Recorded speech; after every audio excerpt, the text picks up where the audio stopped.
Hello and welcome to Super Mario Words, where we talk about random Mario things and rate them. And score a point. What? I'm Sen. And I'm Drew. So today we're going to be talking about the Mask Gate, and I think we should probably start our episodes explaining a bit about the thing. Yes, definitely. Some of them I think a lot of people who play Mario are going to know, but some of them... You know what a mushroom is. Yeah. Also, you might be here listening if you don't play Mario, which is probably because you're my mom. Hi, Sen's mom. Anyway, so we're talking about the Mask Gate. So this is a thing from Super Mario Brothers 2. At the end of each level, you fight a boss, and a crystal ball drops out, and you pick it up, and this bird head... Like this giant bird face, usually in the side of a cliffside. Yeah, it opens its mouth, and you walk into it. Super Mario Brothers 2 takes place in a dream. It's worth noting here. Yes. And at the end of the game, you are about to enter one of these, and it just kind of like pops off. And comes to life. It comes to life and attacks you, and you have to stun it to get it to open its mouth. Yes, and then you crawl inside before it can... Yes. While it's still... Stunned. Flying. Yeah. So that's challenging just by itself, and that's kind of why I was drawn to talk about this. So let's start with our first discussion question is, what is this, like, why is it like this? Is it alive? Are all doors in Mario's subconscious like this? Yeah. Or in the... whatever kingdom this is supposed to be, Wart's kingdom. I believe it's Subcon. Is the setting. Very subtle puns here. I don't remember the metaphysics of the dream world. Yeah. Believe it or not, the lore of a NES game not deeply explained. No. So, is it alive? Is it a living thing? I mean, at the very least, the one that pops up and flies around seems to be. It does. Unless it's some kind of weird robot, that would be even stranger, frankly. It's true. And I think... What? It's... Yeah. I'm trying to process... Like it's just the face. There's just the face, but it's not the rest of a bird. It's got to be... Not even the whole head. It feels like it's got to be some kind of mystic sage. Yes. Yes. You know, when you come upon a strange, weird thing stuck to a thing in a fantasy land, it's always like, you know, the wise ancient tree. Oh, yeah. And their wisdom must be what allows you to travel with the wisdom. Yes, the wisdom of the boys. The deep conversation where Mario learns about the nature of reality is just kind of gets compressed. Yeah, it happens between levels. Yeah, while he's in its mouth. Yes. That reminds me. Every time he goes through, he has this kind of hallucinatory fever dream where he engages with the bird spirit, which makes the last fight even weirder, frankly. That reminds me. I had a point of order before I forget. Point of order. Podcast Challenge 2020. Let's see if we can get through the whole episode without talking about Vor. It'll be hard, but I think we can do it. Except now. Just to make sure that we all know the rules here. Yes. For one, this is a family-friendly podcast. My family specifically. Hi, Mom.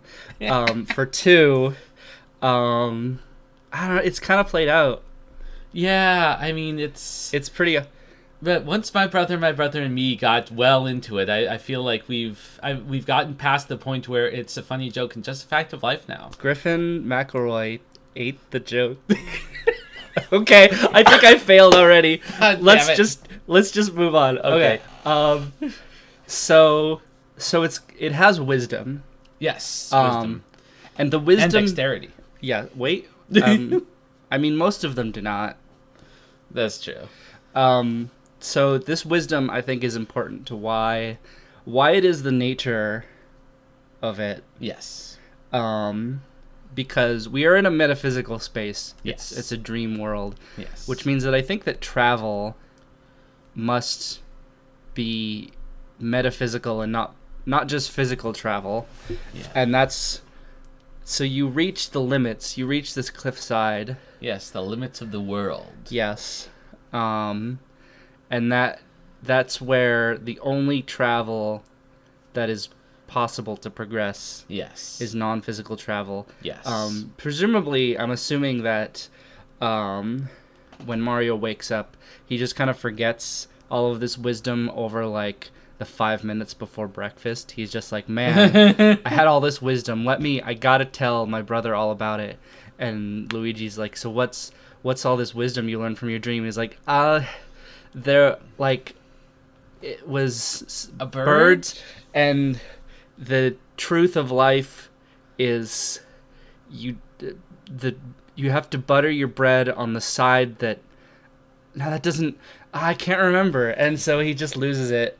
So all this wisdom goes to waste. But it is necessary to save the land from the Mad Toad Man. Yes. So it's good that he does it. How much does Subcon actually exist?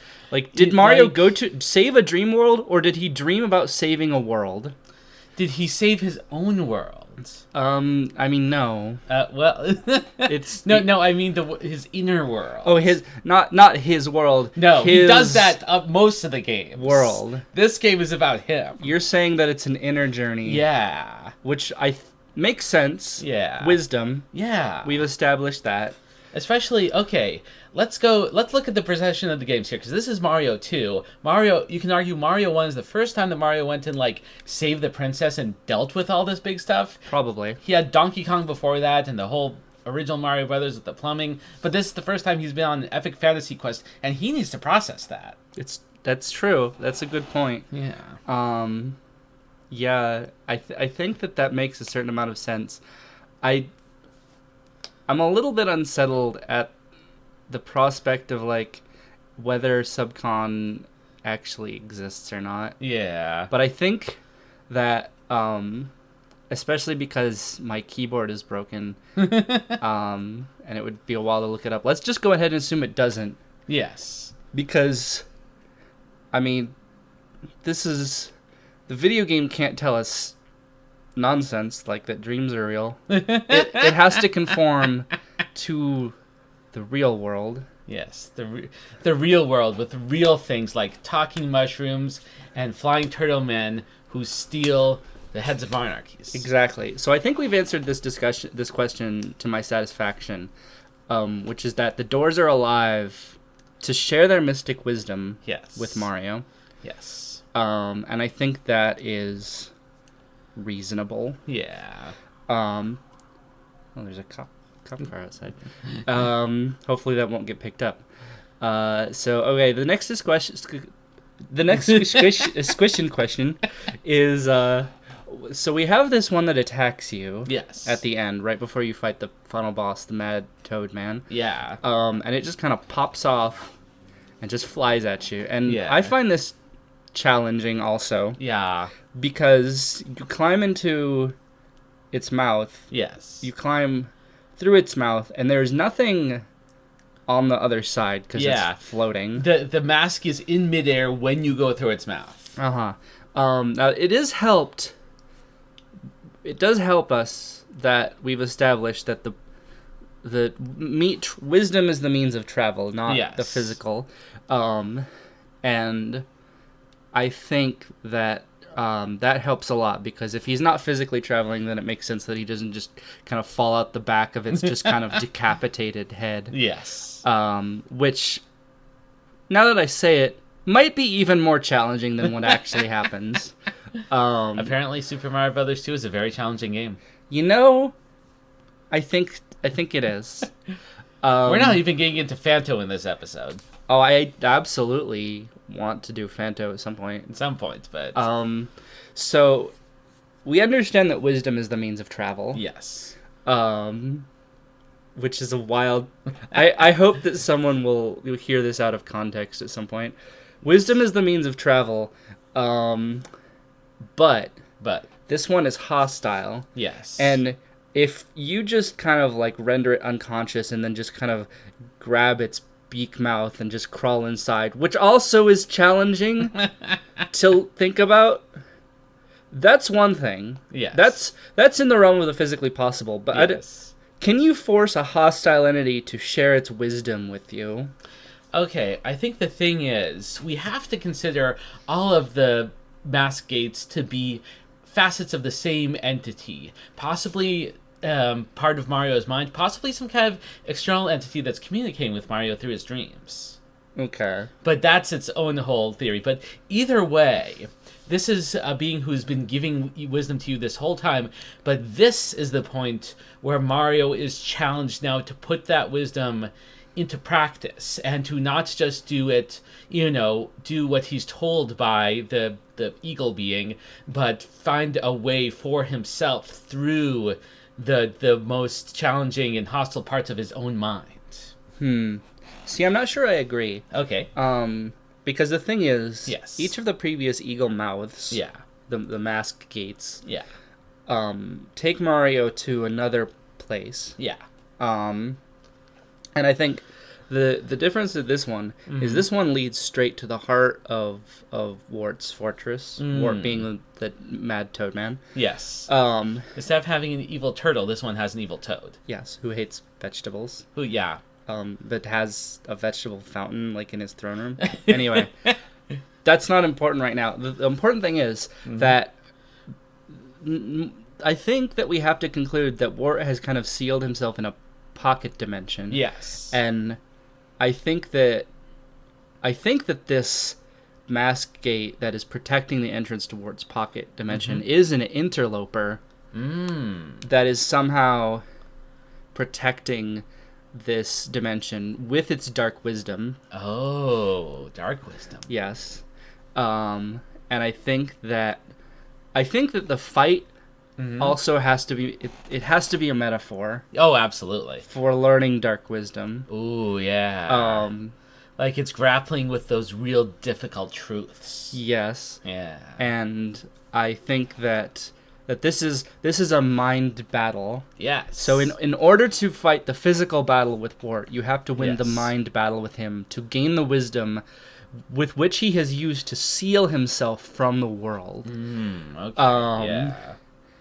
And that is the reason why we are fighting this mask gate is Yes. to unseal his pocket dimension fortress.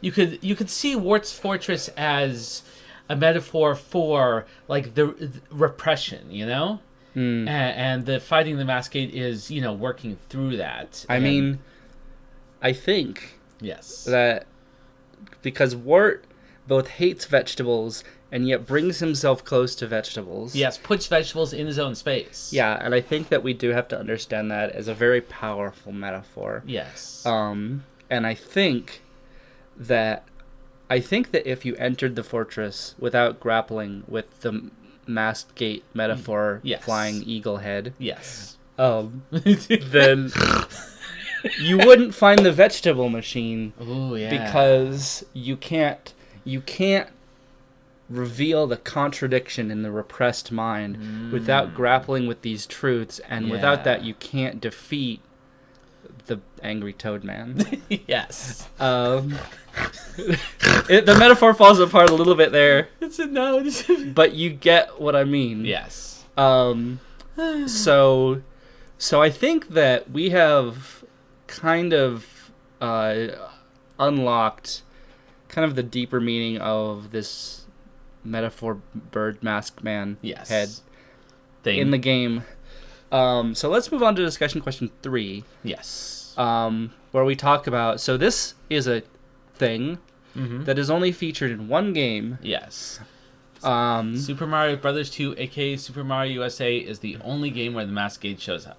yeah, and you could partly understand that because Super Mario Brothers 2 is kind of unique in that it was originally in Japan. It was made as a different game. Yeah, non-Mario game. And when they had a Super Mario Brothers 2 lined up that was basically just using the same engine As Super Mario 1. Yeah, but it was much more difficult. Yeah. And they decided that this would be actually less fun. So they actually reskinned this other game, Doki Doki Panic, to be Super Mario 2. Yeah. I'm not like talking good today. That's okay. But and I think that they probably made the right choice there. I agree. I think it is having played both. Yeah. Yes. The Japanese Super Mario 2 eventually came out in the US as The Lost Levels. Yeah. Which it makes a lot of sense as a part of a multi-cart. Yeah. Which was where it was on Super Mario All Stars with 1, 2, 3, and World, I think. No, World was a separate cartridge, but they were bundled with the Super Nintendo a lot. I think there was actually an All Stars cart. There's one All Stars that's packed in with that has like World in the cart and one without. No, but, yeah, I think you're right. Anyway, also getting off track. Yeah. Point is, you could see why enemies from this kind of one-off thing didn't make the jump, but a lot of them actually did. Shy Guy is a very iconic enemy. And this was the first Shy Guy game. Yeah, that featured in Super Mario Bros. 2. Yeah. So really, like any one of these creatures... Birdo's shown up again. Yeah, Birdo is Best Girl. Yes. Yes, she is. And so... But yes. So you could easily see that the Mask Gate returns. And I think that... What do we think? Should it come back? How would it fit into modern Mario or into other games where it didn't feature? Okay. Well, the thing about the Mask Gate is that it's a way of signaling out of character, out of this whole dream thing. It's a way of signaling the end of the level to the player, and different games have done that in different ways. Super Mario World had that kind of football thing that you jump through and get points. I think we do have to see the big flagpole thing as a direct descendant of the Mask Gate. Absolutely. Less horrifying one, but no more sensical, because who put that there? Yeah. Who did Bowser put that there? He just wanted a feeling of closure at the end of each Wait a minute, that's a big field. football gate, and in the last one we said that the levels of Super Mario World are football games. Is this the what do you call the giant tuning fork? Oh, the touchdown zone thingamabobber. The giant tuning fork. Yeah, no, yeah. I know my mom is probably going to be listening to this. She's going to be listening to me referring to a piece of football equipment as the giant tuning fork. So I'm looking forward to that. I think we have to understand that is what that is. Yes. So presumably there's one just off screen at the beginning. Yes. That's Mario's. Yeah. But he doesn't need to go to it because it's his. Yeah, exactly. The charge and chocks are going to it. Yeah. But anyway, back on this episode. Yeah. That is the end of the level. Now the thing is, Mario games since 64 have generally not had levels like the new Super Mario ones that are the old school style do, but the newer ones, well, they have levels, but they don't have they tend to be more sandboxy open levels. Mm-hmm. Were you planning to talk about Super Mario 64? Because I kind of want to take that. Oh yeah, go ahead. If you weren't. Okay, because here's the thing. So Super Mario 64 already has portals. Yes. You have the kind of shimmering paintings. That's true. You have the blue that you use to get to Dire Docks. Oh yeah. I don't know what it is. It's just kind of a transparent blue. Yeah. I think that if you had a Mask Gate that it opened up and you jumped into it and went to a level, I think that gamers would have lost their shit. Yes. I think that would have been awesome. Yeah. And it kind of fits the sort of dreamlike quality, because the paintings are already kind of like a surreal thing. In fact, I talked about this elsewhere, the perspective trick used with the tiny huge island painting, where it looks like it's bigger or smaller than it is. Yeah. There's a deliberate use of surrealism. There's one where you use a mirror to see and jump into a wall that is actually a portal. Nice. There's actually like a lot of like kind of deliberate use of kind of surreal imagery Yeah. in Super Mario 64. And I wonder if anyone's talked about that. I think that the Mask Gate would have fit perfectly, and I think that That's they should fair. have put it in. And to be fair, games since then that have had the more open levels have also had ways to get from level to level, you know? Mm-hmm. And that are kind of portally. And I feel like the Mask Gate could be one of those in a newer game. Yeah. Do you think that it could have been also in the later games, could have also featured as like a mini boss fight like it does? Absolutely. All like right. that would be spectacular to have to like literally fight the door that you're going to enter the new level through. Yeah. Especially if you were going to like the final boss or the final stage. Do you think, is there ever a game that went back to Subcon? No, I don't think it ever. I think it's just a like Super Mario Brothers 2 thing. Because I'm thinking like, it's possible, but I've never heard. because Super Mario Odyssey gets very fanciful with its zones. Yeah. And I think that you could have made you could have just gone to Subcon, and I think that would have Yeah. been fantastic. Yeah, you could like Super Mario Odyssey is all about like Mario sending his consciousness into other beings. So what if you went Oh, into Mario's Christ. consciousness itself? Christ. Yeah. That's very challenging. Very, very challenging. You should have a special level where like Luigi or something is wearing Cappy and possesses Mario and goes into Mario's mind. Mm-hmm. Yeah. I will say, like modern Mario, like Galaxy and Odyssey, Yeah. is less about portals. Mm-hmm. And I feel like the finding a place for the Mask Gate, I feel like we had a peak moment Yeah. where we had these paintings and these portals and stuff. Yeah. And the I paint splashes in Super Mario Sunshine. yeah, I feel like we've passed the moment where it would make the most sense for it to appear. That's fair. And I think that if it had made reappearances in the later games, Yeah. it probably would have started to be phased out because it serves a very specific purpose. Yeah, that's sharing its mystic wisdom with Mario. Yes. And Oh. yes. Oh man, actually, now Yeah. that I mention it, do you know where it would fit really well? In one of the Luigi's Mansion games. Oh yeah, I like that. It would make a very...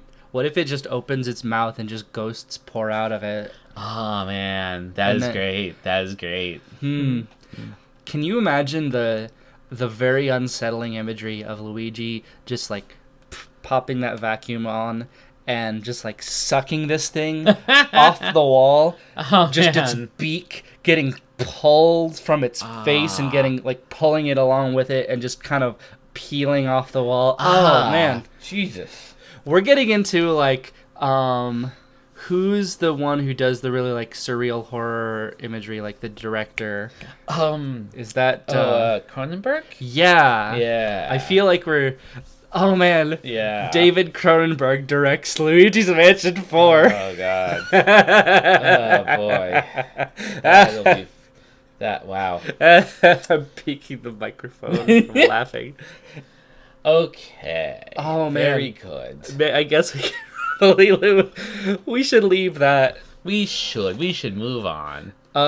So the fourth discussion question, which I feel like we kind of delved into a bit, Yeah. is what is the role of this thing in Mario's subconscious? We've kind of picked at that idea, but specifically it appears as a bird, right? Yeah. And so it's worth asking, like, what is Mario's fixation with birds? Yeah. Birds representing wisdom to Mario. And I feel like there's a lot of bird stuff in Super Mario Brothers 2.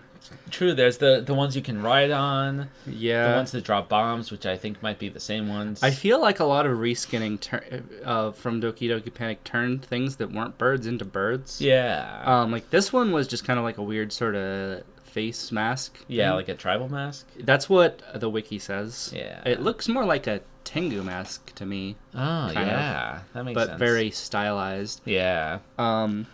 But clearly, for Mario, birds have some sort of importance. It's true. And that's especially interesting because in Super Mario 1, there are no birds, I think. Maybe that is significant. Yeah. Mario is he's canonically from outside the Mushroom Kingdom. Yes. Was it Brooklyn? It depends on which canon you go with. I actually don't know. Like, the Super Mario Super Show went with Brooklyn, and so did the movie, but in the games, like, wasn't, the one with, where Yoshi, plays with Baby Mario. That was clearly he was clearly coming from somewhere, but I'm not sure where. Yeah, I feel like they have kind of quietly moved away from the question of where Mario is originally from. Yeah. But I think that we can kind of look at this and say that maybe Mario comes from a place with birds, and he's unsettled by the lack of birds in the Mushroom Kingdom. Yeah. Um, And, like, to be fair, birds show up later, but at this point, all he's seen are, like, he's seen turtles with wings. That's weird. Yeah, but no birds. Yeah. And so clearly All this kinds of flying things. represents some lack. Yeah. Something he feels is missing. Maybe he didn't even consciously notice. Yeah. But something within him is like, we have to delve into this idea. We have to see what you have been missing. Yeah. And what this represents to you. And I think that... I wonder... Oh, man. I wonder if, like, the symbol of vegetables as a good and powerful thing that can defeat the enemies is related to that. What are your thoughts? Well, okay, this is the Mushroom Kingdom, right? Uh-huh. You never... So... And, like... I mean, I know Super Mario 1 is a pretty basic game, and you do see some kinds of plants, but you don't really see vegetables.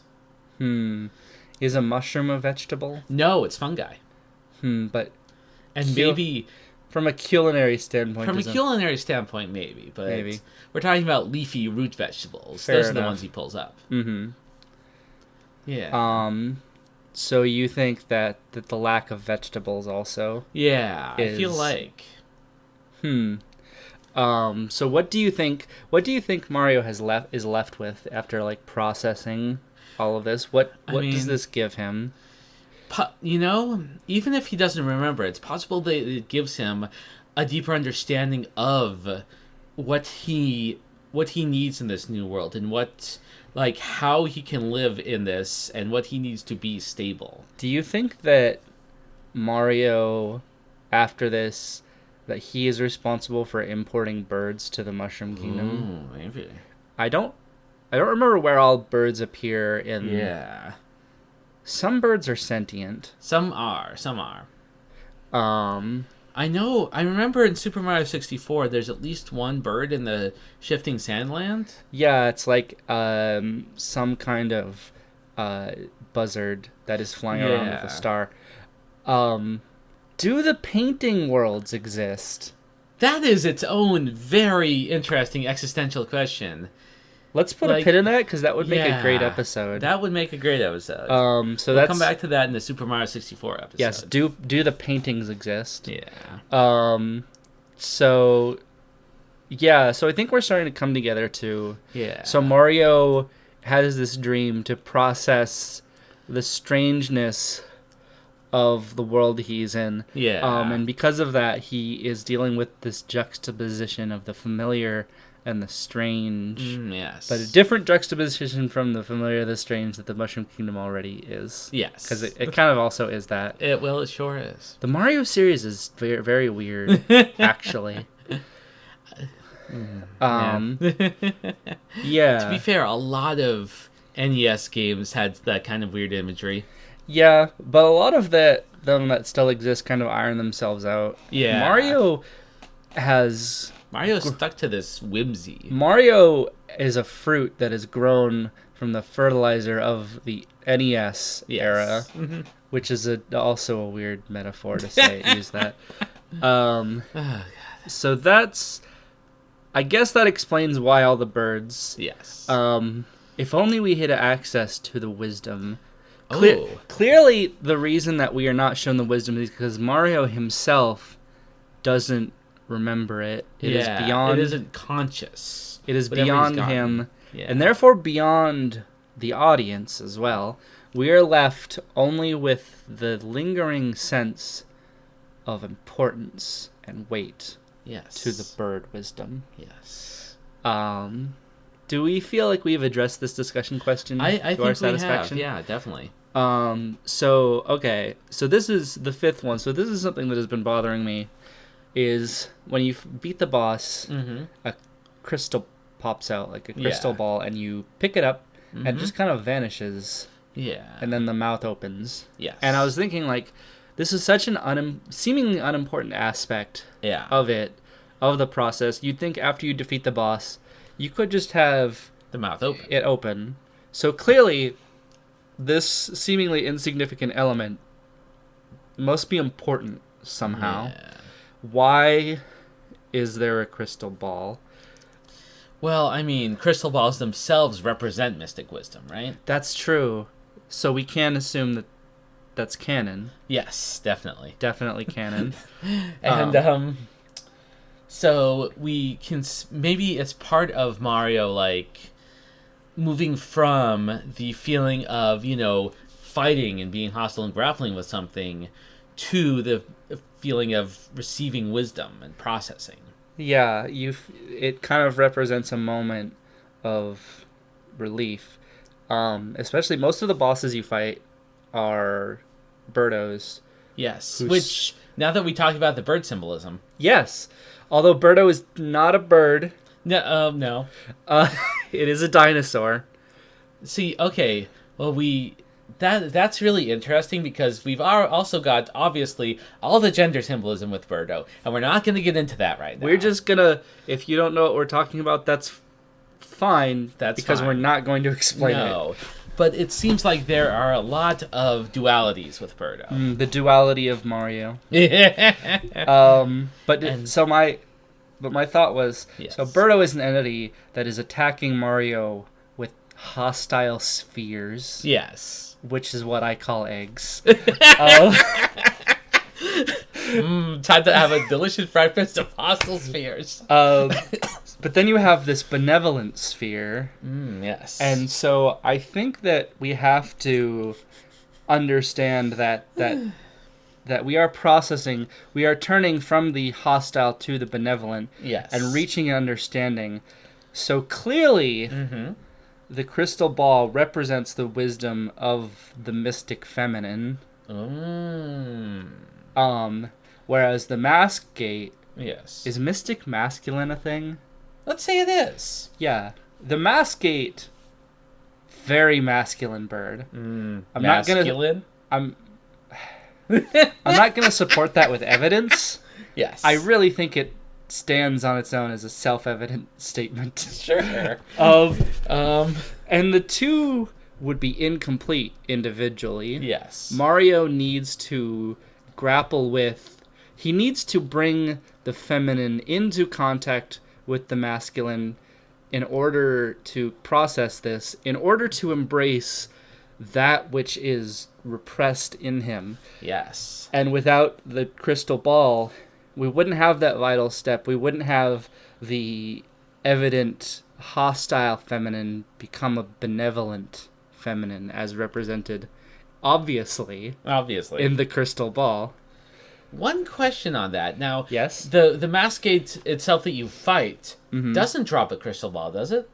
No. You just force that fucker's mouth open. Yeah. Very family-friendly podcast. But remember, it is the twisted... yes. It is the dark wisdom protecting Wart's pocket dimension. Yes. So clearly... Yes. The processing of the feminine, of the repressed, happens within the Wart fight with the vegetables. Ooh, yeah.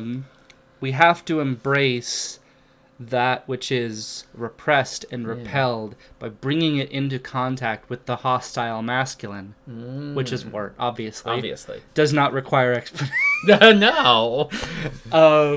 Obviously, a weird frogman is the hostile masculine. Yeah. I mean, I feel like it does make a lot of sense, especially if we take Wart to be a kind of distorted representation of Bowser. Yes, who definitely. I would say definitely represents the hostile masculine. Oh, yeah, he is such a dude. He's very much... He's this weird father figure. He's always, kidnapping girls. Yeah. It's inappropriate, frankly. It is. So I can understand why Mario would especially need to process that. Yes. So we have, through this discussion of the Mask Gate, unlocked the true meaning of Super Mario Bros. 2 as a complex psychosexual drama.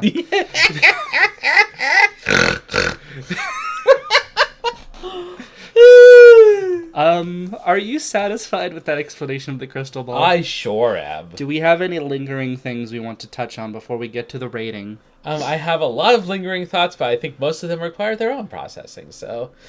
All right. Are you ready to rate the Mask Gate? Yes. So here's my thought. Yeah. It is...